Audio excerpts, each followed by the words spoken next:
Hey everyone, it's Robin, RsIslandCrafts, and welcome to my studio. I'm a bobblehead today. This is my WiP It Wednesday video where I'm going to show you the crafty goodness that I've been getting into in the past week.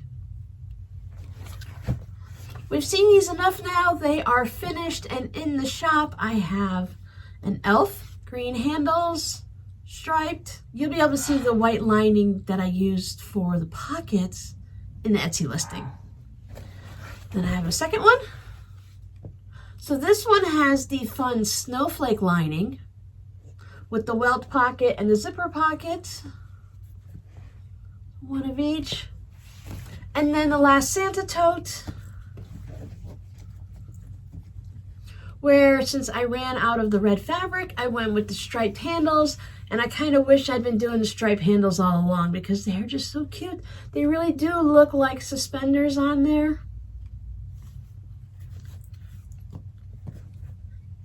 And the lining on the pockets on this one, which is hard to see, but you'll be able to see it in the listing, is snowflakes. So I have a nice blue with snowflakes and then a blue and white with snowflakes there. I actually have one more Santa tote type project like this. I think I'm going to make a pillow cover that I need to do a scrappy version. So I just need to make one more, just one more, and then I'll have gotten it out of my system, at least until next year. So all three are in the shop. The Etsy shop, as always, is listed down below in the description box. So thank you everyone who attempted to hang out with me on the live stream this past week. We were going to make these blocks,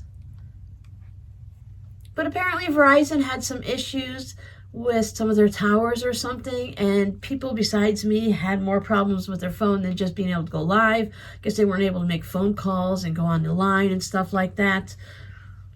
My house internet, we did end up using that for a little bit at the end, but by that point we'd already jumped over to the third live stream attempt, and it fizzled out. But I want to thank everyone who actually tried to watch it and who tried to watch the replay. I'm going to leave them up there because this is a project that we're working on. But if you haven't watched it, that's okay. Based on my location, I have CenturyLink for my home internet and Verizon for my phone. I do almost all internet stuff on my phone through Verizon. CenturyLink is fine. I watch TV and stuff with it, my smart TV and all, but I am 2.1 miles away from the little special device that gives you a little bit of a stronger internet. I've paid the extra money to have the good stuff when the kids were here so they can all play video games, but only one, maybe two people could play video games at a time. So even at the highest rate, it still wasn't the best. And I talked to someone about it, and it's just, until they get the fiber optic out here, it's not going to be the greatest. And I don't think they're going to do that in this section of the town. They're talking about just expanding Comcast, and I already have Comcast Xfinity in this area. And my kids have it where they live, and even when they live a couple miles from me, and still it's not the greatest, so it's not worth switching over when you have the loyalty of the company you're with. So if you have issues and you call up and they notice that you've been a customer for 20 years, they're kind of like a little bit nicer to you. But I did make all 4 log cabin blocks for our table runner. If you made it and caught the live at all, at the end, I think I told you that I was going to go ahead and put the borders on and get it all basted and ready for quilting. I'm thinking I'm going to free motion quilt it. So maybe on the 17th, we'll try again and do a little free motion quilting on this and just kind of talk about that and just work on that. So I'm working on my Christmas fabric postcards.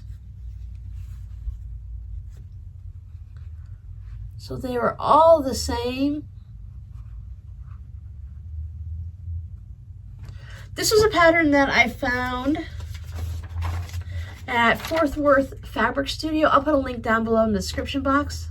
It's supposed to be a mug rug. So you have the tree, and then it has a whole bunch of probably 1.5 or 2 inch squares. So it's kind of a mix up of reds or something over here on the side. So you turn it into a mug rug that way, but I didn't want a mug rug. I have had this in my mind, and I've seen it done with ribbon, and I've had this pattern saved for a while, and it's just something I knew I wanted to make some I didn't want to make mug rugs. I wanted to make some fabric postcards with it. So that's what I've been working on this weekend. They are all quilted. I just need to add the postcard portion of it, stitch around it, and they'll be ready to go out into the mail. And that's pretty much everything I worked on. I did receive a couple cards in the mail. So I have this fabric postcard, and it has the fabric postcard stamp on the back. It's block by block by block, stitch by stitch by stitch. This is one piece of fabric, but it's like perfect for a fabric postcard because it's quilty. It's bright and colorful. I love the colors, so this is going to go great in my fabric postcard collection. I also received this handmade card. I love the little penguins in there. And of course the blue is just perfect for winter. It's even got little jewels and gems glued onto it for sparkly snow. I'm so happy so many of you have been enjoying the Advent series from my friend and I when we sent each other different surprises. It's been really fun to open up a package every day and to have that video for you. And I know they're really short and I know they're a little goofy, but because they're short, I wanted to add just something a little bit to it. And I do enjoy guessing what's inside a package. In case you're not really into watching those Advent openings, this is a fabric that was in it recently, so I'm hoping this week to turn this into a tote bag. I want to put a couple of fabrics underneath it to just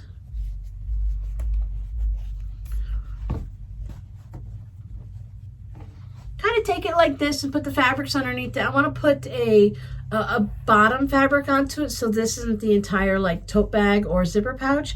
Plus it'll also save on the fabric, so what I don't use on the bottom I can actually use for a zipper pouch. There should be enough in here for me to make a tote bag and a matching pouch, so I just need to decide what color I want to put down at the bottom because there's so many pretty colors. A nice, even a gray, and what I did receive that gray fabric too that I could use at the bottom so that it could actually be like an Advent swap bag. So I only use the fabric from the swap, and that would be really kind of fun. I could use a purple or a red, kind of a yellow or a green. There's just so many colors in here to pull out, but a nice gray just might be nice down at the bottom. A silvery gray. I'll just have to look and see what I have and see what the fabrics are that I was sent and see what will work. But there should be plenty here to get a tote bag and a zipper pouch. That way I don't have to decide what to make. It'd be really sweet for a springtime thing. And this is one of those patterns you can add some painted stitches on it where you take your sewing machine and you just kind of stitch it a little bit with the free motion quilting. You can add some beads to it. You can do some hand embroidery. It's one of those fabrics that would just be fun to do a variety of things with. So I'm going to put this on my wish list for this week.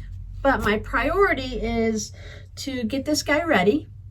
So it's not going to take but a little bit to sew everything together and have at least that part ready. And then since I have another week before we're going to do the live stream, so then I can go ahead and get it all basted and ready for that. But my really first priority is going to be to finish these fabric postcards. They really should only take me the better part of a day. I know this week I'm going out with my daughter. She's going to buy me a new pan because we used to have the big pans when the family was here, but they had a Teflon coating in the bottom and they were starting to wear out, and I don't need pans like this for just me.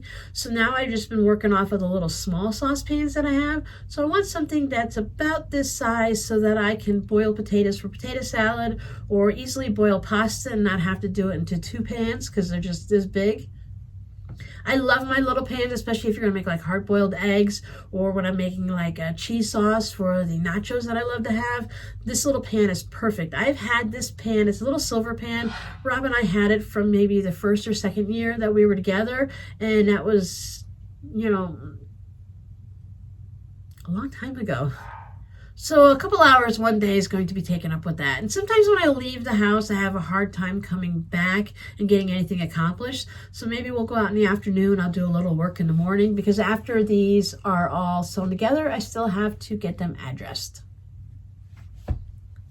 I love the handwritten touch to it instead of like putting the envelopes through a printer or something like that, or putting stickers and stuff. Even the little return address, it may be a stamp, but it's not a sticker because those things always fall off too. But I like that handwritten touch, but it does take some time and it does wear out the hand after a bit. I don't do a lot of writing anymore, which leads us to the code word for today. The code word for today will be handwriting. My handwriting has never been good. When I was younger, it used to be really, really tiny, and then it was kind of chicken scratch. And now, since I have the problem with the shoulder and the nerve damage in the neck, it really gets bad. And sometimes when I'm writing, it'll just kind of go like this. So I might have like an extra line that I have to white out or erase or whatever. So yeah, my handwriting is not the best, but it's never been good anyway, so it's not like I lost anything. So thank you for watching. I hope you enjoy your Advent opening tonight and for the next few days. And I'll see you guys next time. Bye.